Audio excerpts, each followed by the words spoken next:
on Sports World, we're taking off and flying high. From Englishtown, New Jersey, the NHRA Summernationals heat up the quarter-mile track as Top Fuel racers get the green light. They detonate down the drag strip at speeds of 250 miles per hour with elapsed times of under 6 seconds. Then, on an aerial obstacle course strung high above Oregon's Deschutes River, the women of Survival of the Fittest compete in an event that tests balance and upper body strength.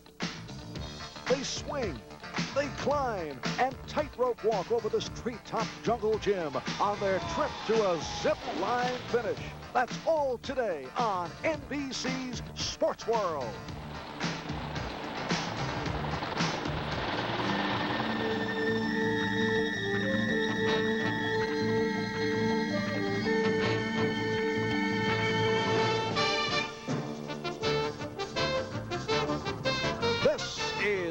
NBC's Sports World, and today it's brought to you by the 1983 Volkswagen.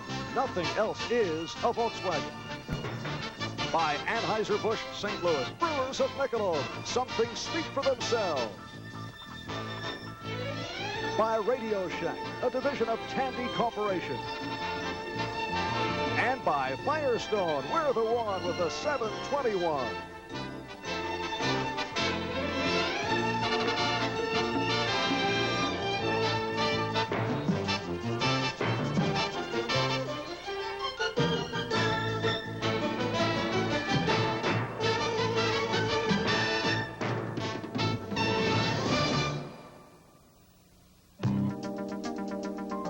Shirley Muldowney, the most successful woman in the world in motorsports competition. Last year on NBC Sports World, you saw her win an unprecedented third title at the 1982 World Championships. She is the only driver to win the NHRA Top Fuel title 3 times. In fact, no one else has ever won the title more than once. She has compiled more sub-6-second runs and reached 250 miles per hour more often than any other driver, including the legendary Don Garlits. Shirley started the 1983 season in championship form, winning the Winter Nationals at Pomona, California. But since then, she has not been consistent. Right now, the leading point setter on the tour is Gary Beck, her arch rival in Top Fuel competition. We feel good right now. Gary is 500 points ahead of us. That is a half a race. We better start moving now if we're going to do something. And here is 42-year-old Gary Beck, the overall points leader midway through the 1983 NHRA season. Gary is a former world champion, won the title in 1974. He owns the 10 quickest elapsed times in Top Fuel competition history. He's been that good a driver. But the last 2 years, Gary Beck has finished second to Shirley Muldowney in the overall championship standings at season's end. He wants to beat Shirley badly. Perhaps it will be his day. One of the feature events on the NHRA drag racing circuit is the Summer Nationals from Englishtown, New Jersey. Good afternoon, everyone. Don Cricky with race expert Steve Evans. Today on NBC Sports World, we'll be watching the Top Fuel competition. These are really land-based rockets powered by 2,500 horsepower engines. They're capable of accelerating from 0 to over 250 miles an hour in less than 6 seconds. An outstanding field. Absolutely the best are here, including 3-time world champion Shirley Muldowney. But, Steve, she's going to be challenged today. Oh, you bet she will, even though her weekend has really gone just perfectly. Her game plan has worked. She's qualified number 5, and that's a perfect position for Shirley to strike from because she always picks up the pace on race day. Biggest surprise so far, I would say, is that Gary Beck did not qualify number 1. The world's quickest driver had some engine problems. He's back in about the number 4 slot in this 16-car field. If I were to pick a dark horse here, Don, in Top Fuel, it would have to be Joe Amato. Even though he's only been racing in this category for 2 years, he recently won his first national championship event, and he's qualified number 2 here in this 16-car field. He could be big trouble for Shirley Muldowney, Gary Beck, and the rest of them. Now we go to competition in the second round. And these super-powered rocket ships are ready to burn out the tires, a tactic used to heat up the rubber for better traction. Not only does it heat up the rubber on the tires, Don, but it also heats up the racetrack. A pair of hot, sticky tracks that the crews will back these cars right over, staging the driver on top of his own burnout tracks.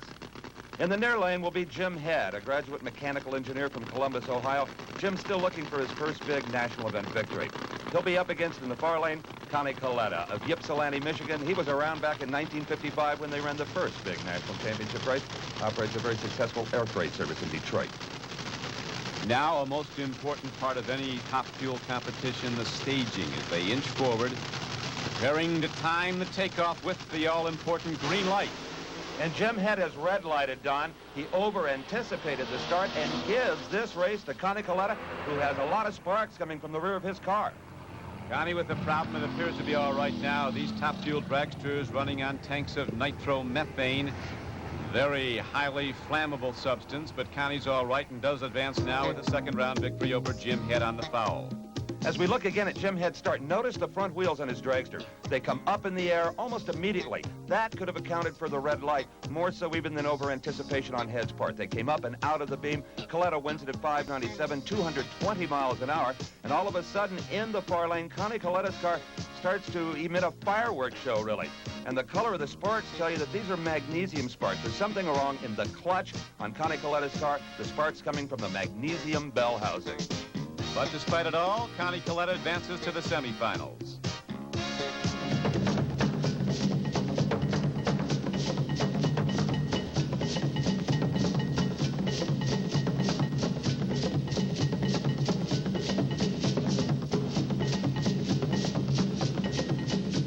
If you're hungry for power, we'll show you the front view of the Wolfsburg limited edition Volkswagen Scirocco. If you don't buy one soon, you'll only see the back. The Wolfsburg limited edition Jetta has just arrived. But it won't be here for long. Introducing a German engineer's idea of heaven, the Wolfsburg limited edition Volkswagen convertible. But hurry, we have just enough for a few lucky souls.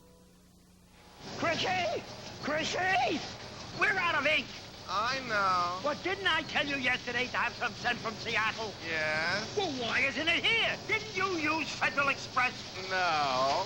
Well, why not? Because you told me to save a little money. But it isn't here. But I saved you money. Well, we're out of ink. Chrissy, you call us a newspaper. Look at it. You call us a newspaper. That's an accident. Next time, send it Federal Express. Why fool around with anyone else? 17 hours. That's how long it took us to paint this house with a brush. Then we painted it in just 6.5 hours with a Wagner power painter. This wicker chair took over an hour, but less than 5 minutes with a Wagner power painter. A shutter that took 20 minutes, a power painter finished in only 3. It's a tool so versatile, it has a flexible spray tip and a way to draw paint right from a can. A Wagner power painter. It's the right tool for painting. Sears Die Hard, America's best-selling replacement battery, is having its 16th anniversary sale. Save $16 on the Die Hard, anniversary priced at only $53.99 with trade-in. Save 30% on SuperGuard steel-belted radials as low as $37.99, and Steady Rider shocks are half-priced, only $10.99 each when bought in pairs. At Sears Tire and Auto Centers, we install confidence day and night. Sears. The drama, the excitement, the power. And they're up. Only the world's best turf horses are invited. The purse, $1 million. The world's richest thoroughbred race. Next Sunday, only on NBC Sports. Don Quickie with Steve Evans on a scorching summer day for the National Hot Rod Association Summer Nationals at Raceway Park in Old Bridge Township, New Jersey. Second round competition in Top Fuel continues. And this pairing will pit Joe Amato in the near lane against 20-year-old Scott Coletta in the far lane.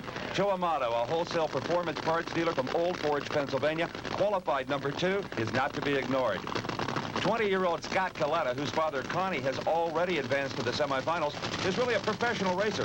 It's his job, along with crew chief Ron Barrow, to transport these cars around the country and maintain them. His dad Connie usually flies in one of his jets. Steve, you mentioned earlier that you felt Amato was a dark horse in this competition. Could win it all. Why is that? Well, he's got momentum, Don. He won in Montreal a couple of weeks ago. He's the number 2 qualifier. Everything's going for Joe Amato right now. Not a good start for Amato. He smokes the tires and is well behind, but look at him recover, and Joe Amato advances to the semifinals. Seldom will you see a driver recover and win a race as Joe Amato did here against Scott Coletta. A beautiful start by both drivers, but suddenly Amato's engine develops too much horsepower for this track. The tires are ablaze, so Amato maintains his composure. He has to actually get off the throttle to allow those tires to hook up again. Now, his speed on this run, Don, 250 miles an hour. It was that kind of top-end charge that paid off for Joe Amato. A very good drag race. It was indeed Amato, a rising star on the Top Fuel circuit, and here is the points leader overall, Gary Beck. Gary is one of the greatest competitors this sport has ever known, and he's driving the quickest Top Fuel dragster in the history of drag racing, the blue car in the far lane. Gary Beck from El Toro, California, the car owned by Larry Miner of Hemet, California. Gary will be racing in the near lane Gene Snow from Fort Worth, Texas. Snow at one time a professional drag racer. Now does it just for the fun of it. The oil business has paid off big for Gentleman Gene. Snow qualified 8th in this Top Fuel field. Steve, it appears that Gary Beck has a problem as he approaches the start line. He's indicating something to his crew. And the crew is trying to find out whatever may be wrong with this engine, and they don't find anything wrong with it. They're communicating with Gary. He says that it's bad, but they don't seem to be able to find anything to repair. And Gary Beck pulls to the starting line, apparently to race Gene Snow. Well, we'll all find out together the moment of truth in drag racing, waiting for that amber light to go to green. Gene Snow in the near lane, Gary Beck in the far lane. They're away and Beck doesn't leave. There was a major problem. His car never got off the line. Gary Beck didn't even attempt to leave the starting line. So Gene Snow wins it on a single run at 5.98 seconds, 237 miles an hour. And Gary Beck puts it in reverse and backs away from the starting line. We'll have to check with Gary to be sure, but I would guess that this was an oil pressure problem. The crew was frantically trying to find a loose oil line or something that would bring that pressure up to normal, Doc. A bitter disappointment for Gary Beck. And now Shirley Muldowney is ready for her second round run against a very good driver from Texas, Jody Smart. And no one, Don, has more respect for Shirley Muldowney's abilities than Jody Smart. He's raced her a dozen times and has been a loser 11 of those 12 times. He's from San Antonio, Texas, a performance parts wholesaler, a nice guy that enjoys his drag racing very much. It's strictly a hobby for this guy. But not a hobby for Shirley Muldowney. She's a full-time drag racer, and her success is evident with 3 world championships. Shirley Muldowney, the pink car in the far lane. Jody Smart, San Antonio, Texas, in the near lane. They're staged and ready. It's a beautiful start by both drivers. Some smoke off the tires of Jody Smart, but it is still Jody Smart. A major upset here, as John Muldowney knows that the Muldowney racing team is done for this day after all the preparation. It's rare they're upset, but Jody Smart with a major one here. So now the 2 top point standing drivers are gone, Gary Beck and Shirley Muldowney. Jody Smart advancing with an elapsed time of 5.74 seconds. He hit a speed of 251 miles per hour. Even in defeat, though, Shirley Muldowney, who doesn't lose often, takes it very well. Shirley Muldowney congratulating Jody Smart down here at the end of the racetrack. They've raced probably a dozen times, and just a few weeks ago did Jody finally beat her for the very first time. Yeah, good run. Shirley, you hate to lose any of them, but if you do, it might as well be to a nice guy and a friend, huh? A real good friend. Friend to everybody. And you don't mind seeing somebody like that win. He deserves it. Now he needs to sponsor somebody. Tell me about the race, Shirley. It was just didn't have any power. I thought the lead was good, but he just motored right away from me. So we'll go back to the drawing board, maybe. Thanks. So race day is over for Shirley Muldowney. And the semifinal pairings in Top Fuel are set. It'll be Jody Smart against Connie Coletta, Joe Amato versus Gene Snow. And now let's go to Donna DeVerona. On Survival of the Fittest, 6 talented athletes took on 2 awesome wilderness tests, the Climb and Rappel and the Whitewater Swim and Raft competition. Overall defending champion Lynn Hill won the first event. Janet Kellum won the second. Because of Hill's frustrating 5th place finish in the Whitewater Swim and Raft, she now trails Ketchum, Idaho's Janet Kellum by 5 points in the overall standings. But now they're ready for the 3rd event, the aerial obstacle. Rise Super Gel. Limited edition Jetta has just arrived. But it won't be here for long. Introducing a German engineer's idea of heaven, the Wolfsburg limited edition Volkswagen convertible. But hurry, we have just enough for a few lucky souls. Sail away, go Hawaiian, right away, Hawaiian punch, sail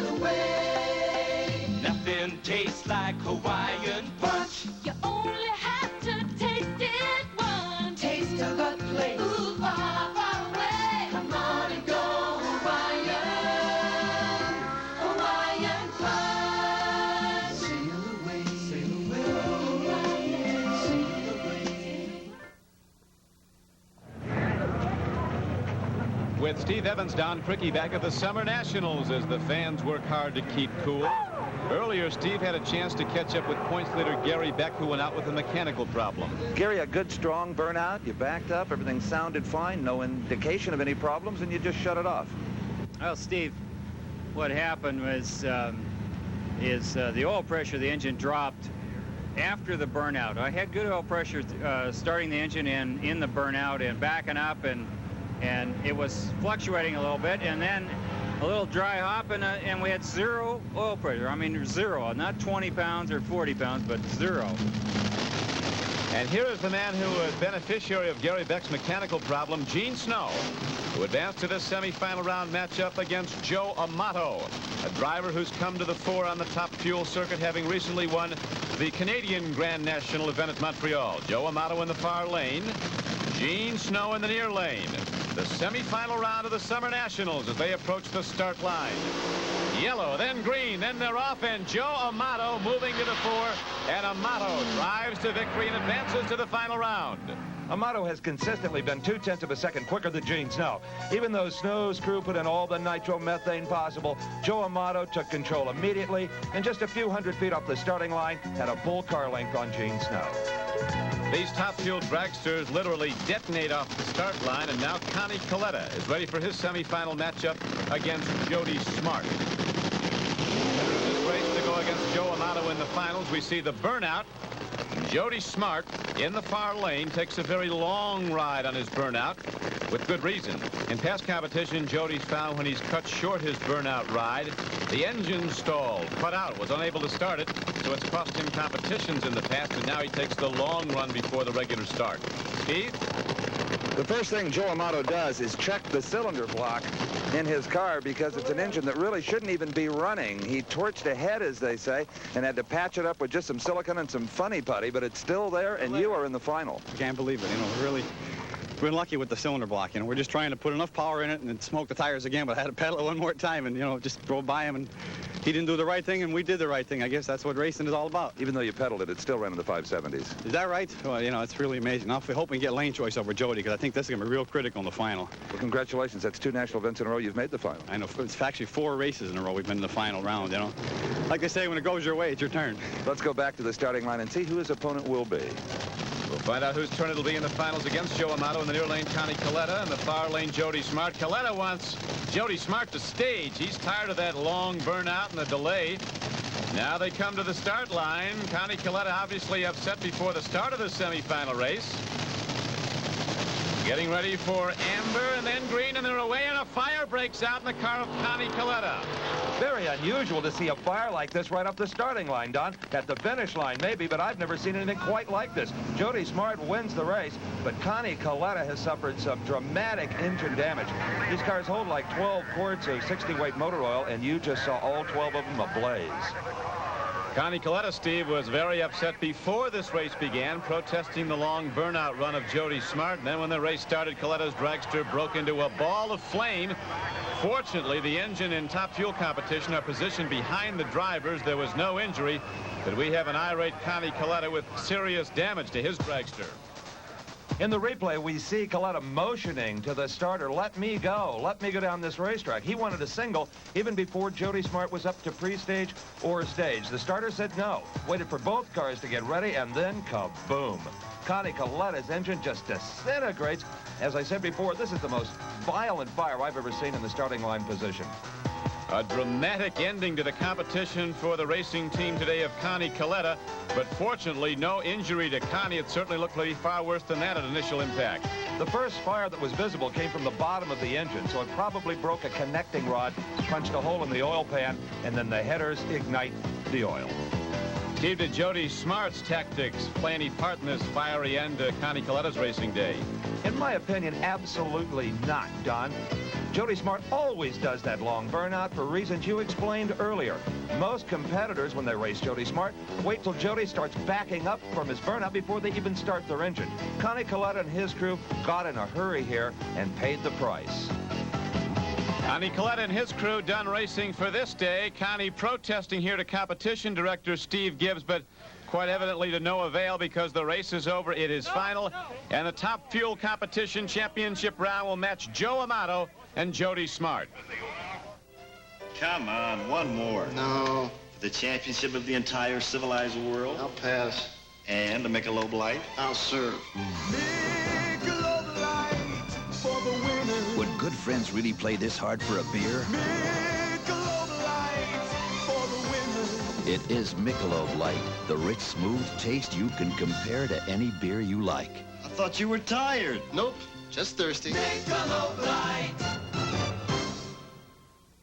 Sears Die Hard, America's best-selling replacement battery, is having its 16th anniversary sale.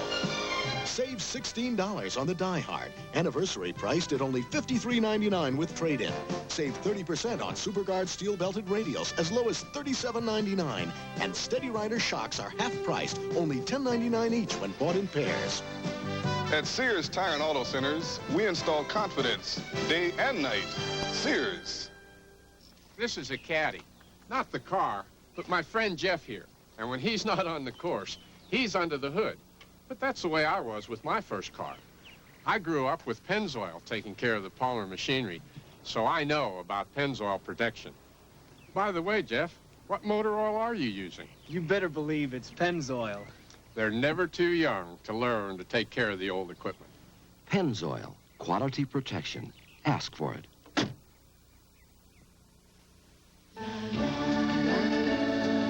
She'll never understand. I know why he had to have this car. My very own Quantum.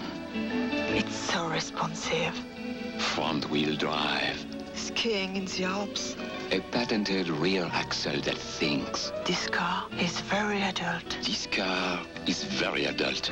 He's such a little boy. The German-engineered Volkswagen Quantum. It's very adult. Burning up the track at over 200 miles per hour. The third jewel in the Triple Crown of IndyCar auto racing. Plus, the exciting conclusion of our Survival of the Fittest competition. Only on NBC Sports World. Don Criqui with Steve Evans back at NBC Sports World's coverage of the 1983 Summer Nationals. Right now, Steve is with Connie Coletta for more on that flaming start. Well, Connie Coletta somehow is able to muster a smile here in the pit area. When's the last time you saw a cylinder head blown right off the block like that, Connie? I saw somebody else do it a couple of years ago, and I just said, I hope it never happens to me, but I'm looking at it. It did it. Was it that hot? The engine was very hot on the starting line. We had a problem with the thing. We ended up having a discrepancy about who started the engines first, and the engines and the fuel systems are very critical to temperature, and the engine was too hot. It was pinging. When I stepped on it, it detonated and broke a rod and blew the head off of it. A calmer Connie Coletta, and there's Jody Smart, who's advanced to the finals of Top Fuel competition against Joe Amato. Jody had a mechanical problem, needed a new engine between races, and Steve was there when that took place. The one piece of equipment a driver hopes he never has to use during the course of a race is the engine hoist. But in the Jody Smart camp, a fresh bullet being installed in the frame rails of his Top Fuel dragster. Crew Chief J.E. Christic, the man sweating so profusely in the yellow shirt, found a burned rod bearing in the motor that has so successfully taken them to the final round. With a crankshaft problem, you don't dare run that engine. It's just not safe for the driver or anybody around. So J.E. Christic winches the spare engine into Jody Smart's car. They have absolutely no idea how this motor will perform, but they will put the same fuel system off the other engine, the blower, the injectors, and that is really kind of the heart of the motor. Well, we're all going to find out now just how well it does run as Jody Smart in the far lane inches to the start line for the championship run in Top Fuel competition at the 1983 Summer Nationals. We heard Joe Amato say earlier how important lane choice might be. Well, Joe did not get lane choice. Jody Smart ran quicker in the previous round. He has his choice of lanes. He's taken the far lane. We'll see if that indeed is a factor. The staging lights counting down. There's the green light. They're away. Jody Smart smokes the tires, and Joe Amato takes command. He rockets to victory in the 83 Summer Nationals, his biggest win as a Top Fuel driver. Joe Amato, 38 years old, from Old Forge, Pennsylvania. Part of his crew is wife, Jerry.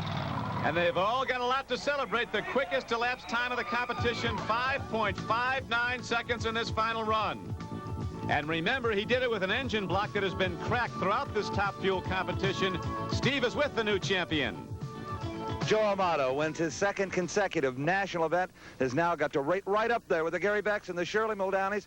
Patched up motor and all, track record 5:59. My first 5:50, that is. What can I say? Timmy, he did the job. You know, he teaches like a magician. I can't speechless, really. Let me calm down here a second.